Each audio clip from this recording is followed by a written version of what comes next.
क्या आपको भी आर्ट वर्क्स बनाते टाइम एक कन्फ्यूज़न होता है कि हम कौन सी पेंसिल का यूज़ करें कि हम डार्केस्ट शेड अचीव कर पाएँ? और आपकी प्रॉब्लम नहीं है, मोस्टली आर्टिस्ट के साथ प्रॉब्लम होती है, और भी ऐसी जुड़ी हुई कई सारी प्रॉब्लम है कि हम कौन सी पेंसिल ख़रीदें, हम 14 भी लें, 16 भी लें, या 12 भी लें, या 10 भी लें, कौन सी पेंसिल लें, कौन से ब्रांड की पेंसिल लें, कितनी महंगी होनी चाहिए। और इसमें काफ़ी ज़्यादा कन्फ्यूज़न शुरू से ही रहा है, और मैंने भी यह चीज़ काफ़ी ज़्यादा झेली है। एक प्रकार से झेलना इसलिए क्योंकि काफ़ी ज़्यादा कन्फ्यूजन रहता है, तो समझ नहीं आता है, और कुछ भी करने जाते हैं तो सारा कुछ बिगड़ जाता है, तो इसलिए मैंने ऐसा बोला। लेकिन एक बात समझिए, अब आप जब कोई चीज़ यूज़ करते हो तो पहले तो हम क्यों उस चीज़ को यूज़ करना चाहते हैं और क्या कारण है, कैसे उसको यूज़ करना है, उस चीज़ के बारे में कंप्लीट अंडरस्टैंडिंग होना ज़रूरी है। तब आप उस चीज़ को सही तरीके से यूज़ कर पाते हो। जब आप पेंसिल्स का यूज़ करते हो, भले ही वह कोई भी ग्रेड की हो, उसकी एक लिमिटेड रेंज रहती है। अब रेंज कैसी कि वह उस रेंज के आगे डार्क नहीं कर सकती। मान लीजिए जो HB पेंसिल होती है वह लाइट होती है, तो वह 10B जितना डार्क नहीं कर सकती। ठीक है, सभी लोग आप समझ गए। लेकिन 10B लाइट कर सकती है और डार्क भी कर सकती है, तो मतलब उनकी एक रेंज है। उसी तरह जब हम कोई आर्ट वर्क क्रिएट करते हैं तो वहाँ पे हर एक आर्ट वर्क की भी रेंज होती है। मान लीजिए आप के कोई भी सब्जेक्ट ले लीजिए, जैसे कि आप एक पोर्ट्रेट बना रहे हो, तो उसमें एक वैल्यू ऐसी होगी, वैल्यूज़ का मतलब होता है बेसिकली लाइटनेस और डार्कनेस, और कोई कुछ भी हो तो वैल्यूज़, एक तो उसमें जो एक ऐसी वैल्यू होगी जो सबसे ज़्यादा लाइट होगी पूरे आर्ट वर्क में, और एक वैल्यू इतनी होगी जो आर्ट वर्क में सबसे ज़्यादा डार्क होगी। ठीक है, तो उस वैल्यू, उन दोनों वैल्यूज़ के बीच में जितनी भी वैल्यूज़ आएंगी, क्योंकि शेड्स अलग अलग रहते हैं, उन्हीं को हम वैल्यूज़ बोलते हैं, तो इतनी सारी वैल्यूज़ आएंगी उनको हम बोलते हैं वैल्यू रेंज। मान लीजिए हम जब वैल्यूज़ की प्रैक्टिस करते हैं, या मान लीजिए आपने कोई भी नंबर दे दिया कि मेरे आर्ट वर्क में 1 से लेके जो लाइटेस्ट शेड है वह है 9। ठीक है, जो सबसे लाइट शेड है, और जो सबसे डार्क शेड है वह 7 है। ठीक है, ऐसे रैंडम जो 10 वैल्यूज़ की स्केल होती है उसके अकॉर्डिंग हम नॉर्मली ऐसे कह सकते हैं। तो हमारी इसी रेंज के अंदर सारी चीज़ें आएंगी, तो उसको समझना कि आपकी एक्चुअल में वैल्यूज़ हैं कौन कौन सी। जब आप उस चीज़ को समझ पाओगे तो आप पेंसिल्स को फिर उसी के अकॉर्डिंग यूज़ कर पाओगे।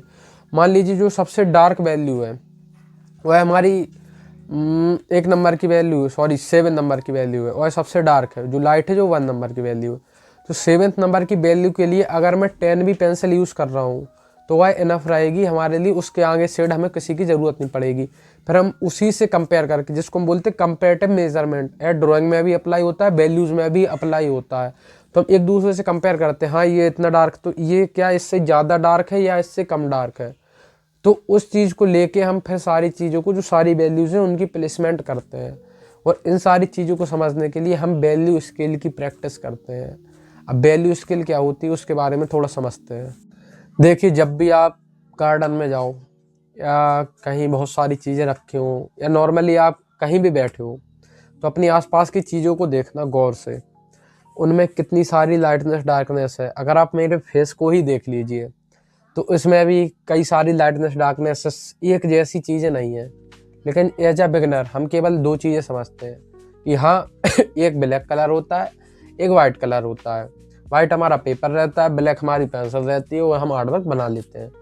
लेकिन उस डार्कनेस में उसको हम ब्लैक नहीं बोल सकते, क्योंकि उसमें भी कई सारे शेड्स रहते हैं, और इस वर्ल्ड में मिलियंस ट्रिलियंस शेड्स हैं। आप उसको कभी ड्रॉ नहीं कर सकते। अब ऐसा क्यों? क्योंकि अगर आप उसको करने जाओगे कि हर एक शेड को कॉपी करना है तो उसके चक्कर में सब कबाड़ा कर दोगे और आर्ट वर्क भी खराब दिखेगा। तो उसके लिए एज अ ह्यूमन इस वर्ल्ड में करोड़ों वैल्यूज़ हैं, लेकिन उसमें से कुछ हज़ार वैल्यूज़ को हम देख पाते हैं। लेकिन जब हम आर्ट वर्क बनाते हैं तो यह पॉसिबल ही नहीं है कि आप हज़ारों वैल्यूज़ को दिखा पाओ। तो हम क्या करते हैं, मान लीजिए 5 वैल्यूज़ हैं जो लगभग उनमें बहुत माइन्यूट डिफरेंस है, बहुत माइन्यूट, तो हम उनके लिए केवल एक वैल्यू का सिलेक्शन करते हैं, उसको यूज़ करते हैं। तो वह कंप्लीटली उन 5 वैल्यू को हम एक वैल्यू में जज कर देते हैं। और जितना सिंप्लीफाइड आप करके चलोगे उतना आपका आर्ट वर्क सुंदर दिखेगा। तो इसलिए हम लोग फिर 10 वैल्यू का एक स्केल बनाते हैं, जिसमें जैसे कि अभी मैंने बोला कि जो लाइटर शेड 1 नंबर का होता है, लेकिन वो मैंने कहने के लिए कह दिया था, लेकिन जब हम वैल्यू स्केल बनाते हैं तो वहाँ पे 9 बॉक्सेस को बनाते हैं हम। जो मेरे पीछे यहाँ पे जो बनी हुई है वैल्यू स्केल बनी हुई है, उसमें 9 बॉक्सेस को हम बनाते हैं। जो 9 बॉक्सेस होते हैं उनमें जो पहला बॉक्स होता है वह सबसे ज़्यादा डार्क होता है, और उसी के बाद हम धीरे धीरे वैल्यूज़ को कम करते जाते हैं। और जो 9 नंबर का बॉक्स होता है वह हमारा लाइट रहता है, उसमें वैल्यू रहती है थोड़ी, और जो सबसे ज़्यादा लाइट पार्ट रहता है वह हमारा पेपर रहता है। इसके बारे में तो समझ लिया, आप चल के इसके प्रैक्टिकली भी देखते हैं। तो चलिए स्टार्ट करते हैं।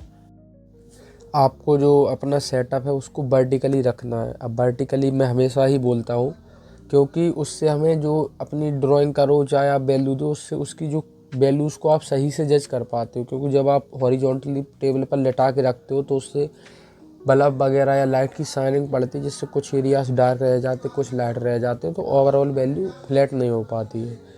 तो यहाँ पे मैंने अपनी पेंसिल की टिप को थोड़ा लॉन्ग रखा है। आप किसी भी थर्माकोल नाइफ से यह चीज़ कर सकते हो। फिर आपको ऐसा नहीं है कि डार्कर शेड, आपको जब डार्केस्ट शेड जो फर्स्ट वैल्यू में अचीव करना है, तो ऐसा नहीं है कि आप बहुत ज़्यादा गड़ा के पेंसिल को यूज़ करो, क्योंकि उससे आपका पेपर ख़राब होगा। जब आप पेपर पर कुछ अप्लाई करते हो तो पेपर की एक कैपेसिटी रहती है, तो उसमें छोटे छोटे पोर्स रहते हैं, जो उसमें छोटे छोटे गड्ढे रहते हैं हल्के हल्के। जब आप उनको बारीकी से देखो तो वह जो आप ग्रेफाइट या चारकोल जो भी यूज़ करो उसको एब्जॉर्ब करते हैं, तो उसको उसमें टाइम मिलना चाहिए।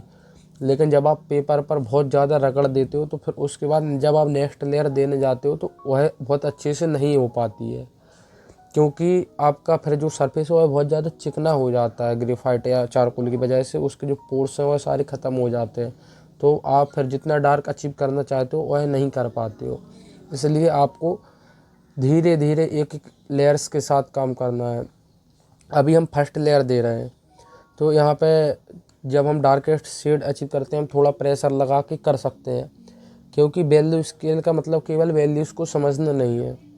इससे आप अपने टूल को, चाहे आप फिर चारकोल को यूज़ करें या चारकोल पेंसिल्स को यूज़ करें, या आप मान लीजिए जो कलर्ड पेंसिल है उनको भी यूज़ करके यह चीज़ कर सकते हो। लेकिन इससे क्या होता है कि आपके टूल के ऊपर कंट्रोल आता है। आप जब एक डार्क पेंसिल का यूज़ करते हो तो उससे आप कितनी लाइट लाइन खींच सकते हो, क्योंकि डार्क तो आप प्रेशर जितना बढ़ाओगे डार्क होती जाएगी, लेकिन डार्क पेंसिल का यूज़ करके कितना लाइट आपको शेड अचीव करना है। क्योंकि जब आप स्केचिंग करते हो तो वहाँ पे हम मोस्टली डार्क पेंसिल का यूज़ करते हैं, ताकि हम क्विकली उसी से लाइट शेड अचीव कर लें, उसी से डार्क शेड अचीव कर लें।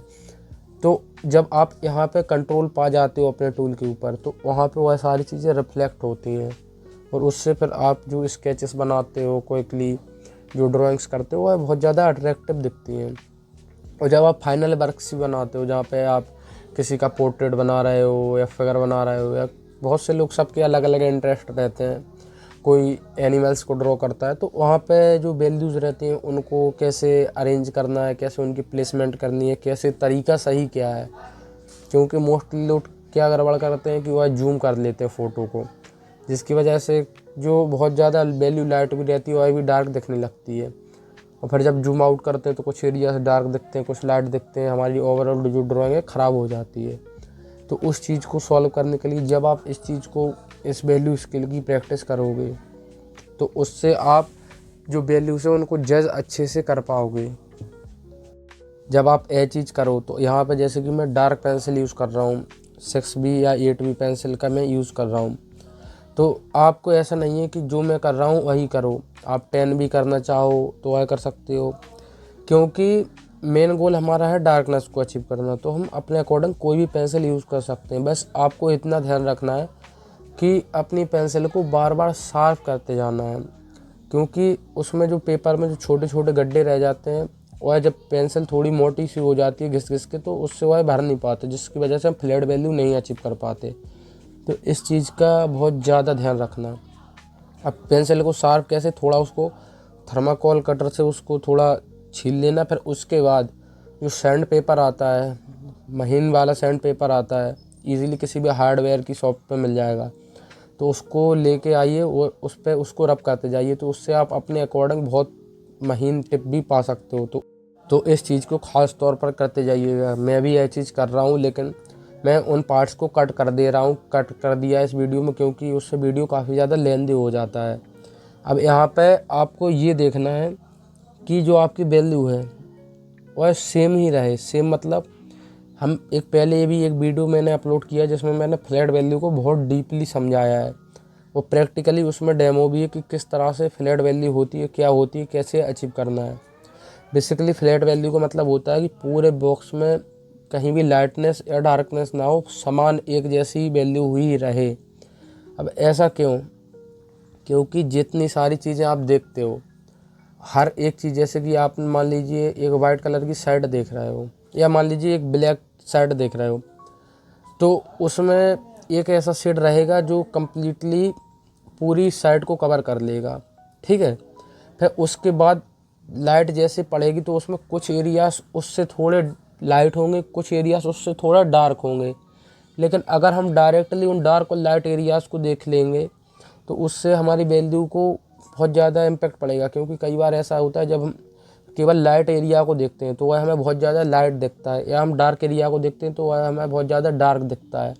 लेकिन एक्चुअल जो वैल्यू है, जिसको हम बोलते हैं टोनल वैल्यू, तो उसको हम नहीं देख पाते। तो उसके लिए हम अपनी आँखों को थोड़ा आधे से ज़्यादा बंद करते हैं, जिससे कि हम उसकी एक्चुअल वैल्यू को देख पाते हैं। सो फिर हम उसी वैल्यू की प्लेसमेंट पूरी उस एरिया में करते हैं, जिससे कि हमारी जो बेस लेयर है वह सेट हो जाती है। फिर उसके बाद हम जो फ्लैट वैल्यू जब हम कर लेते हैं तो उसके बाद हम इजीली थोड़ा डार्क और थोड़ा लाइट जा सकते हैं जितनी हमें ज़रूरत होती है। तो फिर जो आर्ट वर्क आपको रियलिस्टिक, बहुत ज़्यादा रियलिस्टिक दिखते हैं, वह इसलिए ही दिखते हैं क्योंकि उसमें सारी चीज़ें टोनल वैल्यू के अकॉर्डिंग ही की जाती हैं।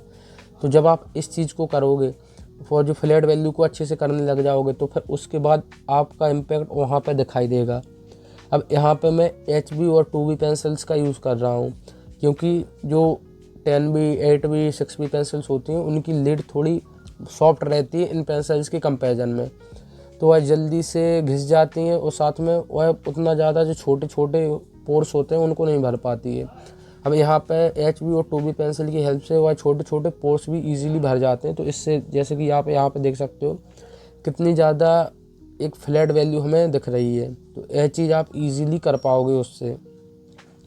तो इसमें भी आपको बार बार लेयर्स में ही काम करना है।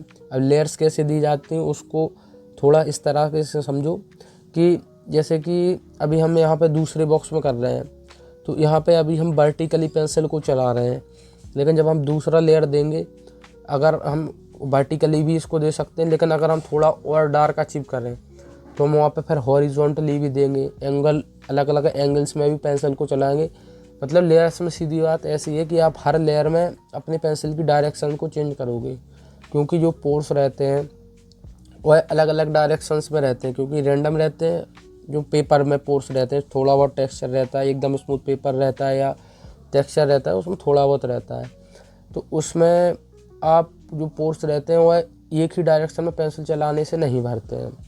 तो आप जब अलग अलग डायरेक्शंस में, जैसे कि एक लेयर आपने इस तरह से वर्टिकली पेंसिल को चला के दी, फिर आप हॉरिजॉन्टली पेंसिल को चलाइए, फिर थोड़ा एंगल में उसको मूव करके चलाइए, फिर दूसरी तरफ से चलाइए। तो इससे जितनी आप वैल्यू अचीव करना चाहते हो वह काफ़ी ज़्यादा स्मूथ होके आपके अचीव हो जाती है।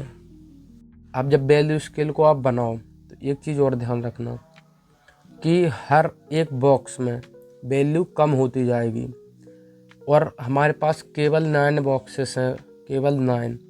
तो आपको वैल्यूज़ को इस तरीके से अरेंज करना है कि वह स्टेप की तरह लगे कि हाँ इसमें इतना कम हुआ तो अगले में से, जैसे कि फर्स्ट से जितना हमने फर्स्ट के बाद सेकंड बनाया, तो फर्स्ट और सेकंड में जितना गैप रहेगा वैल्यू का, उतना ही गैप सेकंड और थर्ड में रहेगा, उतना ही गैप थर्ड और फोर्थ में रहेगा।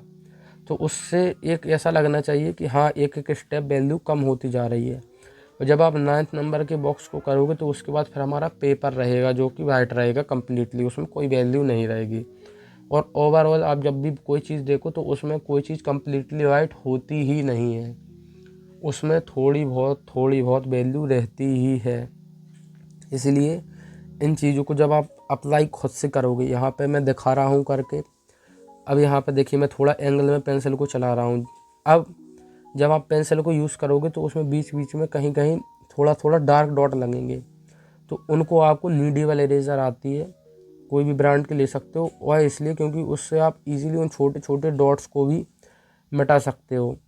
और नीडेबल इरेज़र पर भी आपका कंट्रोल आता है यहाँ पे, क्योंकि कितना आपको वैल्यू को कम करना है, कितना ज़्यादा, क्योंकि यहाँ पे आप फ्लैट वैल्यू दे रहे हो, तो उससे आपको नीडेबल इरेज़र को कैसे यूज़ करना है, कहाँ पे कितना टच कराना है, कितना नहीं कराना है।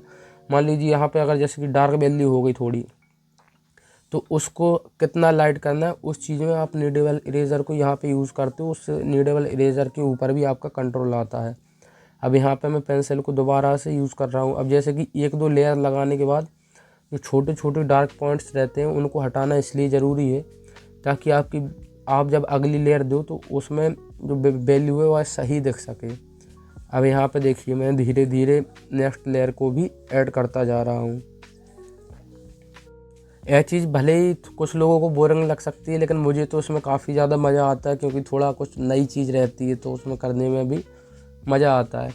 बाकी आप लोगों को कम से कम ऐसा नहीं है कि एक बार कर लिया तो एक बार में आ जाएगा, गलतियाँ होंगी, दोबारा करना, और जब कंप्लीट कर लो और कम से कम 2 से 3 घंटे का टाइम ज़रूर से देना है इसमें। अब यहाँ पे जैसे कि मैंने ये वैल्यूज़ देखी है कम होती जा रही हैं। जब आप डार्क शेड्स देते हो, यहाँ पे जैसे कि जो 5 वैल्यू मैं दे चुका हूँ, क्योंकि सारे में स्टेप सेम ही है, आपको बस वैल्यूज़ को कम करते जाना है, इसलिए मैंने उतना पार्ट कट कर दिया है। क्योंकि इस वैल्यू स्केल को बनाने में मुझे अराउंड 3 से 4 घंटे लगे। अगर आपको 2 घंटे से कम का टाइम लग रहा है तो समझ लीजिए आपने उस पर सही से काम नहीं किया है।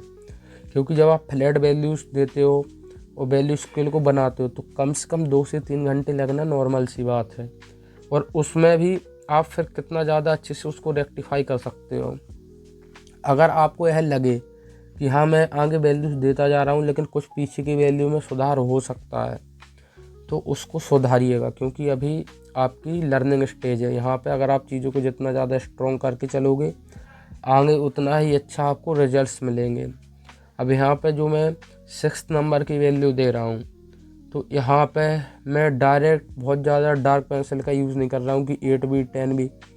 हाँ हम कर सकते हैं, ऐसा नहीं है कि कर नहीं सकते। हम अपनी अकॉर्डिंग की कितना हमें वैल्यू चाहिए, कितना डार्क शेड चाहिए, उसके अकॉर्डिंग हम पेंसिल को यूज़ करते हैं। यहाँ पे मैं 4B पेंसिल का यूज़ कर रहा हूँ, और साथ में जो HB और 2B पेंसिल्स हैं उनका भी यूज़ कर रहा हूँ। तो यहाँ पे आपको और ज़्यादा लाइट पेंसिल चलानी है। और यहाँ पे जो नीडेबल इरेज़र का यूज़ अभी हमने करके देखा कि कैसे हमें नीडेबल इरेज़र से जो डार्क डॉट हैं उनको हटाते हैं। तो यहाँ पे उस चीज़ को बहुत ज़्यादा बारीकी से आपको देखना पड़ेगा। जैसे कि आप समझिए कि एक मान लीजिए ब्लैक बोर्ड है, अगर उस पे आप एक वाइट चॉक से डॉट लगा दो तो वह अलग दिखेगा, या फिर एक कंप्लीट वाइट साइन बोर्ड है, उसमें अगर आप ब्लैक से लगा दो तो उसमें भी एकदम अलग दिखेगा। तो वही चीज़ आप यहाँ पे कर रहे हो। इससे क्या होता है कि जब आप आर्ट वर्क बनाते हो तो वहाँ पे अगर कोई भी ऐसी गलती होती है कि हाँ ठीक है इसमें ये इतना डार्क हो गया या इतना लाइट हो गया, तो उस फ्लैट वैल्यू में वह चीज़ डायरेक्ट हमें साफ साफ दिखाई देती है, हाँ इसमें चेंजमेंट हो गया। तो इस तरह से आपको एक एक स्टेप करके नीचे की तरफ जाना है, और साथ में पीछे की वैल्यूज़ को भी चेक करते जाना है। अब चेक करने का तरीका क्या है कि थोड़ा जैसे कि हम ड्राइंग में करते हैं कि हम पीछे जाके चेक करते हैं, कुछ पीछे जाते हैं अपनी ड्राइंग से कि हमें कंप्लीट और रेफरेंस और ड्राइंग साथ साथ दिख सके। वही चीज़ आपको यहाँ पे भी करनी है कि पीछे जाना है और चेक करना है, और फिर जो गड़बड़ियाँ लगें उनको सही करना है। अब यहाँ पे मैं दोबारा नीडेबल इरेज़र से हल्के हाथ से उन चीज़ों को कर रहा हूँ। और नीडेबल इरेज़र का फ़ायदा ये रहता है कि उसको हम अपने अकॉर्डिंग रगड़ना नहीं पड़ता है, कितना टच कराना है, कितना शेप उसका चेंज हो जाता है ईजीली, तो काफ़ी ज़्यादा हेल्पफुल होती है। और ईजीली अवेलेबल है, 50-60 रुपए में ईजीली मिल जाती है स्टेशनरी शॉप में, तो काफ़ी अच्छा इसका रिजल्ट रहता है। अब जो पीछे जाने की बात है वह इसलिए भी है क्योंकि मैंने काफ़ी जब बार देखा है, मैंने कई सारी वैल्यू स्केल की प्रैक्टिस की थी। तो जब आप जैसे कि मान लीजिए कोई वैल्यू किसी भी बॉक्स की दे रहे हो, तो वहाँ पे जब आप नज़दीक से उस चीज़ को देखोगे तो आपको लगेगा कि हाँ ठीक है, इसमें डॉट थोड़े ज़्यादा डार्क है, लेकिन जब आप एक्चुअल में पीछे जाके देखते हो तो आपको कुछ ही डॉट्स डार्क लगते हैं। तो वहाँ पे जब आप नज़दीक से देखते हो तो आप जो जिसको लाइट करना भी नहीं है उसको भी लाइट कर जाते हो। तो और जो एक्चुअल में डार्क होते हैं वो छूट जाते हैं, क्योंकि नज़दीक से देखने पर वह शाइन ज़्यादा करते हैं, उन पर लाइट पड़ती है। तो इसलिए दूर से जब आप देखोगे तो आपको एक्चुअल में दिखेगा कि हाँ किसको आपको लाइट करना है और किसको नॉर्मल ही रहने देना है। अब यहाँ पे जो सबसे लाइट शेड है 9वें नंबर की वैल्यू, उसके बाद हमारा पेपर वाइट रहेगा, उस चीज़ को हम यहाँ पे कर रहे हैं। तो यहाँ पे मैं HB पेंसिल का यूज़ करके यह चीज़ कर रहा हूँ। और जो सबसे ज़्यादा मैंने बोला कि जब आप लाइट शेड देते जाते हो, जहाँ पे आप लाइट की तरफ जैसे जैसे बढ़ते जाते हो तो वहाँ पे सबसे ज़्यादा डिफ़िकल्ट रहता है पेंसिल को कंट्रोल करना। तो जब आप इस चीज़ को करने लग जाओगे तो जो डार्क वैल्यूज़ हैं उनको भी आप बहुत ज़्यादा अच्छे से फिर करने लग जाओगे, क्योंकि एक्चुअल में जो सारा खेल है वह लाइट वैल्यू देने का है। डार्क तो कोई भी दे लेगा, लेकिन डार्क पेंसिल को कितना लाइट चलाना है और तभी आप कर पाओगे जब आप इस वैल्यू स्केल को अच्छे से 2, 4, 5, 6, 7 जितना कर सको, जितना ज़्यादा आप कर सको उतना अच्छा है। और आपको कम से कम 8 से 10 बार तो इसको कम से कम बना के करना ही है और टाइम प्रॉपर देना है।